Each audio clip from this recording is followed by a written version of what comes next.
Hello there. Will all Syrian asylum seekers and refugees living in the UK and elsewhere now be returning to help rebuild their country?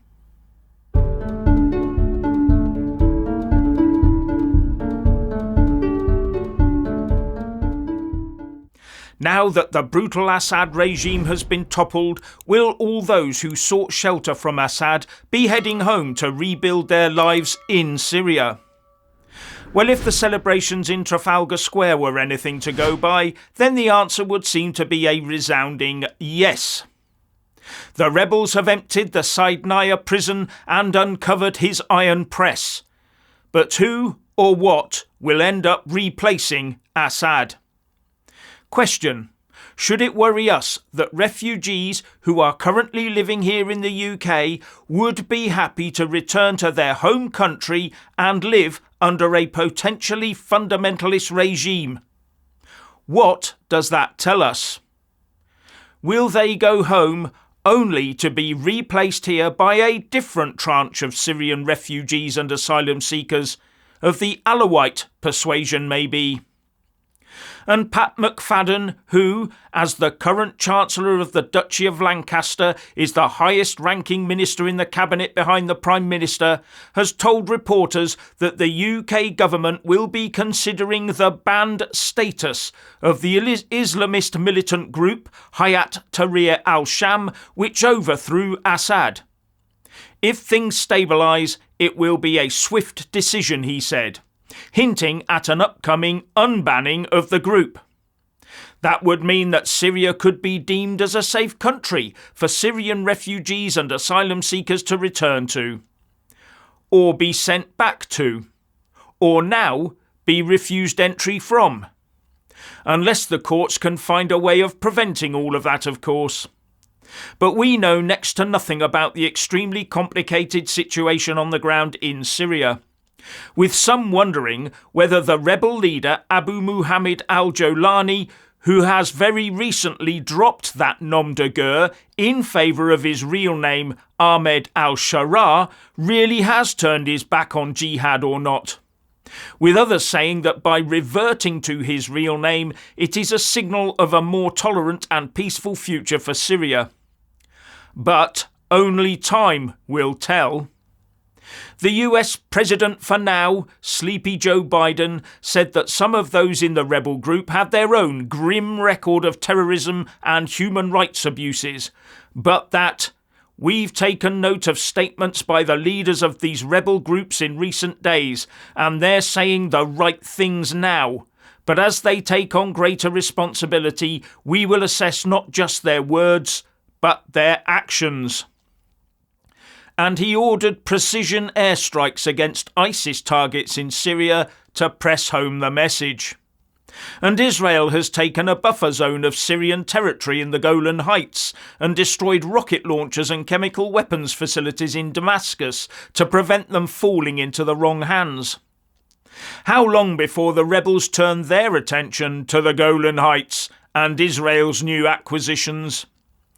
While our Prime Minister Keir Neil Starmer says it's a good thing Assad has gone. But what we must also ensure is the rejection of terrorism and violence, and that civilians are protected, minorities are protected, and that can only be through a political process. And an EU statement said, "Now more than ever, it is imperative that all stakeholders engage in an inclusive, Syrian-led and Syrian-owned dialogue on all key issues to ensure an orderly, peaceful and inclusive transition." Inclusive? If they mean inclusive as practised in the Western world, then that usually means excluding the majority in some manner or another. And that majority here is normally the white male. Now, interestingly, it seems that the Syrian government is still functioning and is working towards a smooth handover of power to the rebels. The country's Prime Minister, Mohammed Ghazi Jalali, and many ministers stayed in post despite Assad fleeing. So one assumes they have had assurances from the rebel leadership that they won't be held to any account. So those who were a direct part of Assad's brutality are going to help the new administration? Is that a good sign or a bad sign? Once again, only time will tell. Now the Russians are already said to be talking to the new Syrian administration about maintaining their military bases inside Syria into the future, and have also put out dire warnings about what would happen if those bases were attacked. And they have had assurances from the rebels that their bases will not be attacked as part of this revolution. Now, Moscow had been quite happy to help Assad maintain power by bombing Syrian cities with abandon. Was that Assad's price for allowing Putin to keep one of his Mediterranean power bases? So you have to wonder what Russia will be offering the new government in order to keep their growing Med presence alive. Who will Russia be asked to bomb next? And bear in mind, Russia has been upgrading its military presence in Libya, with the Telegraph reporting that satellite imagery shows that Russia is quickly expanding its footprint in Africa, landing military aircraft on newly refurbished runways under its control in 3 air bases in Libya. And Syria bolsters that with the Russian lease of the Tartus naval base and Hamimim air base.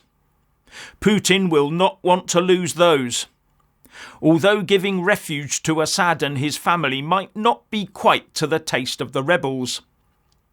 Anyway, the Russian warships based in Tartus have sailed to safety off the Syrian coast, and the Hamimim airbase is reportedly cut off. If Putin wants to retain those bases, I think the price might be very high, and could include turning over Bashar al-Assad to the new Syrian regime for trial. And I must say I'm wondering if Assad has been offered a high-rise penthouse apartment by Putin. Now, Syria is not a member of the International Criminal Court, so unless the UN Security Council refers Assad to the ICC, he can't be held accountable by the ICC judges.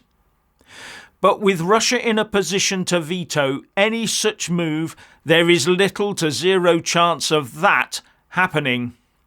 Or the ICC could use the fact that Assad's cruelty drove hundreds of thousands of Syrians into Jordan as a means to bring Assad to book. But the ICC has seemed reluctant thus far to do that. Anyway, the core question I have is, will those Syrians who sought sanctuary in the UK from Assad now really be boarding ships and planes bound for Syria? I would surmise that many will opt to stay here, given the choice. There are, however, reports that those displaced but still close to the Syrian borders are queuing up to get back into their homeland, strengthening the claim that the best place for refugees is close to their own country of origin. Pulling up stumps in dear old Blighty to return to Syria might for some now be a very unattractive call. After all, they can still go back there on holiday, can't they? Maybe this is the time for the government to offer free flights and put a bit of dosh on the table to help them return home.